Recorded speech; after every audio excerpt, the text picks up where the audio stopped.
ঐশী, তোমার হাজবেন্ড তোমার সাথে রাতে কয়বার করে? মানে কি করার কথা বলছো তুমি রাজা? কি আজব, তুমি কি কিছুই বুঝতে পারো না? বিয়ের পরে স্বামী স্ত্রী যা করে, আমি সেই কথা বলছি। ও, বুঝিয়ে বলবে তো। এক এক সময় এক একবার। গতকাল রাতে কয়বার করেছে জানো? কতবার? তিনবার। আমায় তো বিছানা থেকে উঠতেই দেয়নি। সত্যি তাই নাকি? হ্যাঁ। তুমি কিছু বলো না কেন ওকে? এভাবে কেউ কারোর সাথে করে নাকি? না, আমার কোনো ইচ্ছেই নেই ওর সাথে ঝামেলা করার। আর তাছাড়া আমি তো কয়েকদিন পরে তোমার কাছেই চলে যাব। তাই সবটা মুখ বুজেই সহ্য করছি। তার থেকেও বড় কথা কি জানো? কি? আমার কিন্তু ভালোই লাগে, হ্যাঁ। এটা ঠিক প্রতিবারই প্রথম প্রথম একটু কষ্ট দেয়। একবার আসো আমার কাছে, তারপর বুঝতে পারবে জীবনের আসল মজা কাকে বলে। আমি তোমাকে তোমার স্বামীর কথা মনে করতেই দেব না। তাই নাকি? হ্যাঁ। আচ্ছা, সময় হোক, তারপর দেখা যাবে। হুম। এই রাখো রাখো, রবি আসছে মনে হয়। এই বলে ফোনটা কেটে দিল ঐশী। রাজা ঐশীর বয়ফ্রেন্ড হয়, আর রবি ওর হাজবেন্ড। ওদের দুজনের বিয়ে হয়েছে প্রায় 1 বছর। ঐশী প্ল্যান করছে ওর বয়ফ্রেন্ড রাজার সাথে পালিয়ে যাওয়ার, তাই উপযুক্ত সময়ের অপেক্ষা করছে ঐশী। একটু পরে ঐশীর ধারণাকে সঠিক প্রমাণ করে ভেতরে রবি ঢুকলো। ওর হাতে একটি বক্স। ঐশী বক্সটাকে নির্দেশ করে রবিকে বলল, রবি, কি আছে এই বক্সের ভেতরে? খুলেই দেখো না। এই বলে রবি ঐশীর হাতে বক্সটা দিল। ঐশী খুলে ভিতরে একটা শাড়ি দেখতে পায়। শাড়িটা পেয়ে ভীষণ খুশি হলো ও। বাহ, খুব সুন্দর তো। আমার খুব পছন্দ হয়েছে রবি। দেখতে হবে না কে কিনেছে? পছন্দ না হয়ে আর কোথায় যায়? সত্যি বলছো? তোমার চয়েস আছে বলতে হবে। আমার জীবনের বেস্ট চয়েস তো তুমি ঐশী। জানি না এত নকল হীরের ভিড়ে তোমার মতো একটা খাঁটি হীরাকে কি করে খুঁজে পেয়েছিলাম। একটু বেশি বেশি হয়ে গেল না? মোটেই বেশি হয়নি। আমার বউ আমার চোখে দুনিয়ার শ্রেষ্ঠ বউ। আমি তোমাকে ছাড়া আর কিছু ভাবতেই পারি না। তাই নাকি? হ্যাঁ, ঠিক এই কারণেই এত করে চাই তোমায়। এই বলে ঐশীর কাঁধের ওপর থেকে ওর শাড়িটা ফেলে দিল রবি। এরপরে ওকে নিয়ে বিছানার ওপরে শুয়ে পড়ল। ঐশী বাধা দিয়ে বলল, আহা, কি করছো রবি? অফিস থেকে ফিরলে সবে, এখন পর্যন্ত শার্ট প্যান্ট চেঞ্জ করলে না, তার আগেই শুরু হয়ে গেল। আমার তো তোমার সাথে সারা দিন এই বিছানায় শুয়ে থাকতে ইচ্ছা করে। ইস, দুষ্টু কোথাকার। আমি তোমার কোনো কথা শুনবো না। আমার এখন ইচ্ছে করছে, এখন দিতে হবে। ডিনারের পরে করবো, এখন ছাড়ো। এমন কেন তুমি? তোমার এই পিপাসা কি কখনো দূর হবে না?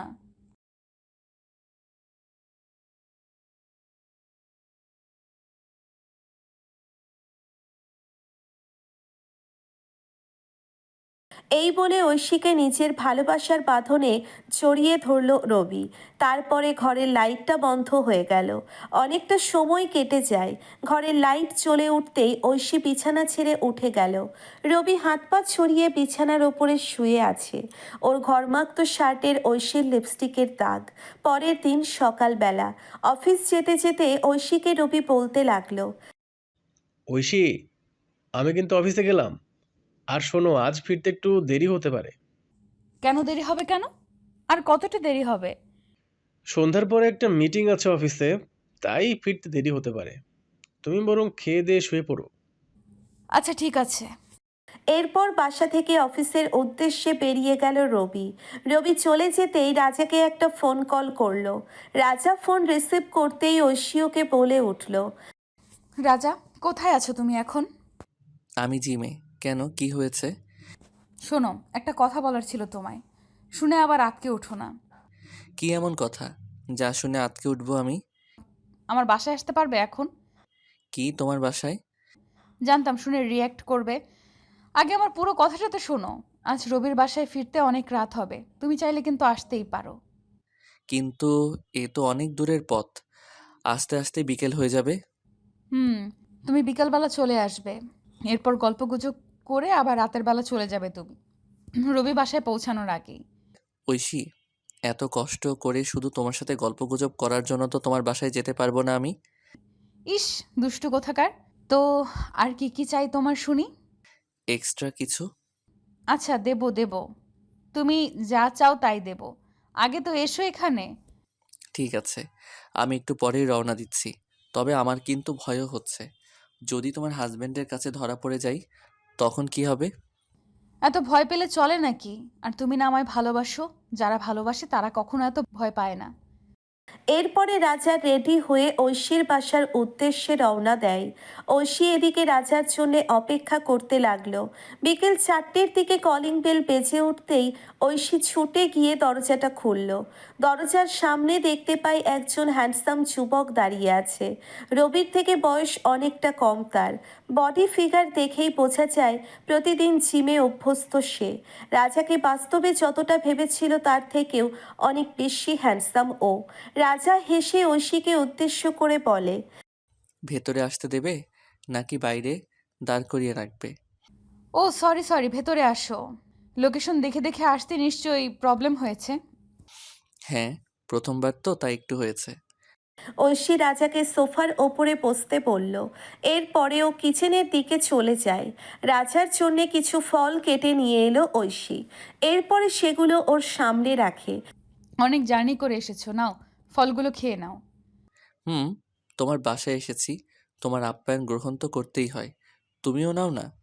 খাওয়া দাওয়া শেষ হলে রাজা ঐশীকে বলে, এখানে বসেই গল্পগুজব করব নাকি তোমার রুমে বসে? ঠিক আছে, আমাদের বেডরুমে চলো। আমাদের আলাপটা ঠিক এইখানে জমছে না। রাজাকে নিয়ে বেডরুমের দিকে চলে গেল ঐশী। এরপরে ভিতরে ঢুকে দরজাটা বন্ধ করে দিল। রাজা দাঁড়িয়ে চারদিকটা ভালো করে দেখতে লাগলো। রাজা বিছানার ওপরে বসে ঐশীকে প্রশ্ন করে, কেমন হবে যদি তোমার হাজবেন্ড চলে আসে এখন? ও এখন আসবে না কিছুতেই। তাই যেটা হবে না সেটা নিয়ে আমার কোনো বেকার চিন্তা করতে পারবো না। রাজা ঐশীর হাতটা ধরে টান মেরে নিজের পাশে বসিয়ে দিয়ে বলল, আরে, এত কষ্ট করে তোমার কাছে এলাম, এত দূরে দূরে থাকলে হয়? কি করতে হবে তাহলে তুমিই বলো। একটু সেবা যত্ন করে দাও না আমার। ইস, শখ কত! আমার শখ পূরণ করবে না তাহলে, তাই তো বলছো? সেটা আমি আবার কখন বললাম? তাহলে এসো না, আরো কাছে এসো। ঐশী রাজাকে অবাক করে দিয়ে ওকে বিছানার ওপরে শুইয়ে দিল। ওপরে ওর উপরে উঠে ওর শরীরের ওপরে নিজের আঙ্গুলটা ঘোরাতে ঘোরাতে বলতে লাগলো, জানো, আজকের এই দিনটার জন্য পাগলের মতো ছটফট করেছি আমি। যখন তুমি তোমার জিম করা বডিযুক্ত ছবি আপলোড দিতে, আমি নিজেকে ধরে রাখতে পারতাম না। শুধু এইটাই চাইতাম, কবে এই পুরুষটাকে নিজের বিছানায় দেখতে পাবো। আজ আমার স্বপ্ন পূরণ হয়েছে রাজা। তুমি আমার কাছে, এতটা কাছে, কেউ চাইলেও আমাদের বিচ্ছিন্ন করতে পারবে না। কিন্তু আমি যে আরও কাছে আসতে চাই তোমার, অনেক অনেক কাছে, যেখানে আসলে আমি তোমাকে ফিল করতে পারবো। এসো, আমার সকল ইচ্ছে পূরণ করো। আজকের বিকেলটা আমি তোমায় উপহার দিলাম রাজা। এই বলে রাজাকে নিজের সাথে শক্ত করে জড়িয়ে ধরল। রাজার গাল দুটো ঘাড় সমস্ত জায়গায় নিজের চুমু চিহ্ন এঁকে দিতে লাগলো। রাজা ওকে বিছানার উপরে ফেলে ওর ওপরে উঠে পড়ে। এরপরে ওকে নিজের আদরে আদরে ভরিয়ে দিতে লাগলো। এভাবে অনেকটা সময় কেটে গেল। ওদের দুজনের শরীরের সমস্ত পোশাক ফ্লোরের ওপরে কড়াকড়ি খাচ্ছে। বিছানা থেকে ভেসে আসছে ঐশীর গোঙানির আওয়াজ। আহ, আমায় শেষ করে দাও রাজা, আজকে শেষ করে দাও। তোমার ভালোবাসা পেয়ে আমি ধন্য। দীর্ঘক্ষণ পরে রাজা কাঁপতে কাঁপতে ঐশীর বুকে ঢলে পড়ল। এরপরে কিছু সময় ওর বুকের ওপরে শুয়ে পড়ল। ফ্রেশ হয়ে রাজা রুম থেকে বেরিয়ে আসে। তখন রাত প্রায় 8টা। দরজার সামনে আসতেই কলিং বেলটা বেজে উঠল। রাজা আর ঐশী কলিং বেলের শব্দ পেয়ে চমকে উঠল। রাজা ঐশীকে ফিসফিস করে জিজ্ঞেস করে, ঐশী, এই সময় আবার কলিং বেল কে বাজালো? 1 মিনিট দাঁড়াও, আমি দেখে আসছি। গ্লাস দিয়ে বাইরে তাকাতেই ঐশী দেখতে পায় ওর হাজবেন্ড রবি বাইরে দাঁড়িয়ে আছে। রবিকে দেখে যেন মাথায় বাজ পড়ল ঐশীর। পেছন থেকে রাজা প্রশ্ন করে, কি হলো, কথা বলছো না কেন? কে আছে ভেতরে? সর্বনাশ হয়ে গেছে রাজা, রবি অফিস থেকে এসেছে। হোয়াট? তুমি না বললে ওর আসতে দেরি হবে, তাহলে এত তাড়াতাড়ি ফিরলো কি করে? সেটাও তো আমি ভাবছি। আমি কি করব এখন সেটা বলো। আমায় বাঁচা ঐশী, তোমার কথা রাখতে গিয়ে আজ ফেঁসে গেলাম আমি। আরে কিছু হবে না, তুমি লুকিয়ে পড়ো, সোফার ওই পাশে লুকিয়ে পড়ো। আমি যখন দরজা খোলা রেখে রবিকে উপরে নিয়ে যাবে, তুমি আস্তে আস্তে সরে পড়বে। আচ্ছা ঠিক আছে। আচ্ছা ঠিক আছে। রাজা ঐশীর কথা মতো লুকিয়ে পড়ল। ঐশী গিয়ে দরজাটা খুলল। রবি ভেতরে ঢুকে ঐশীকে বলতে লাগলো। এত সময় আসতে লাগলো কেন তোমার ঐশী? কি করেছো তুমি? আর বলো না, এত ঘুম পেয়েছিল আজ। এই মাত্র কলিং বেলের আওয়াজে ঘুম ভাঙলো। ও আচ্ছা, ঘরে তো টিভিও চলছে না, তাহলে বাইরে থেকে আওয়াজ পেলাম কিসের? আওয়াজ মানে? কিসের আওয়াজ? মনে হচ্ছিল কেউ কথা বলছে। কি যে বলো না তুমি! কে কোথায় কথা বলবে? ওসব তুমি হয়তো নিজের কানে ভুলভাল শুনেছো। হতে পারে, এমনিতেই জ্যামের শব্দে কানটা ভারী হয়ে আছে। একটা কাজ করো তুমি, এক গ্লাস ঠান্ডা পানি নিয়ে আসো আমার জন্য। ঠিক আছে, তুমি বেডরুমে গিয়ে বিশ্রাম করো, আমি যত তাড়াতাড়ি সম্ভব ঠান্ডা শরবত বানিয়ে আসছি তোমার জন্য। না, এখন সিঁড়ি ভেঙে বেডরুমে যেতে ইচ্ছা করছে না। আগে শরবত খেয়ে শরীরকে চাঙ্গা করি, তারপর যেখানে যাওয়ার যাব।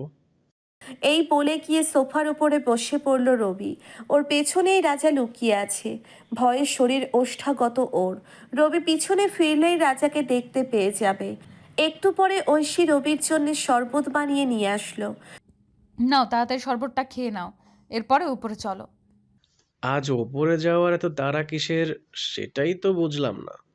মতলবটা কি বলো তো? একজন বউ কোন মতলবে তার স্বামীকে বেডরুমে ডেকে নিয়ে যেতে পারে, বুঝতে পারো না তুমি? আজ সূর্য কোন দিকে উঠেছে বুঝতে পারছি না। কেন কেন?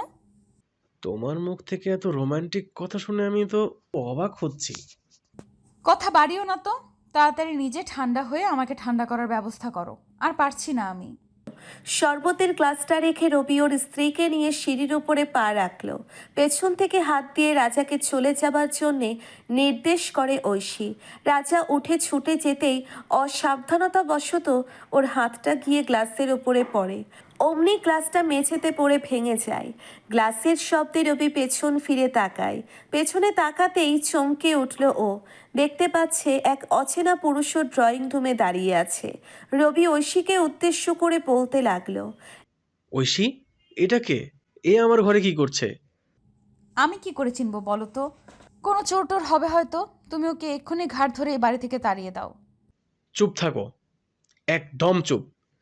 এই কারণেই কি তোমার দরজা খুলতে তো দেরি হচ্ছিল ঐশী? আর দরজা যখন খুললে আমায় তালবাহানা করে উপরে পাঠাতে চাইছিলে, যাতে ও আরামসে চলে যেতে পারে এখান থেকে, তাই না? তুমি কি বলতে চাইছো রবি? আমি সত্যি এই লোককে চিনি না। তাই নাকি? তুমি ওকে চিনো না, তাই তো? বেশ, ভালো কথা। তোমার ফোনটা দাও আমায়। কেন ফোন কেন?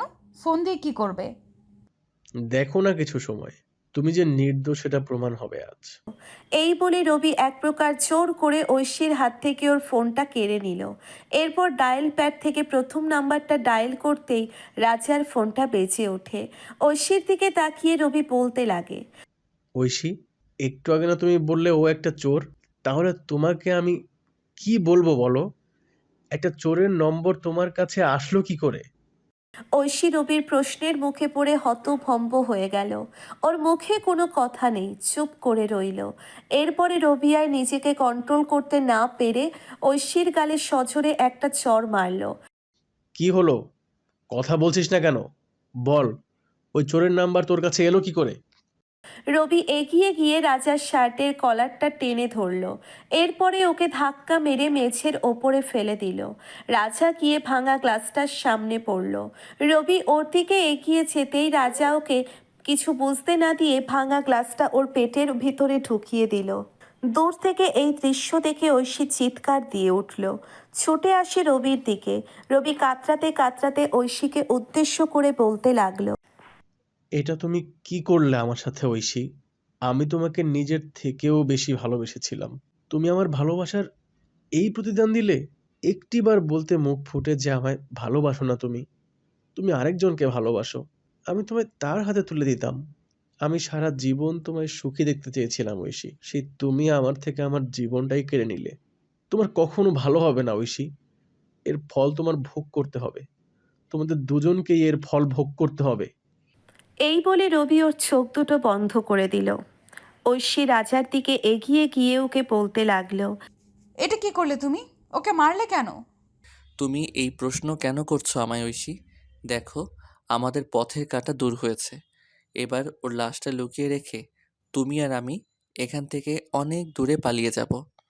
চুপ থাকো তুমি, তুমি একটা খুনি। আমি তোমার সাথে কোথাও যাব না। বলো কেন রবির সাথে এটা করলে?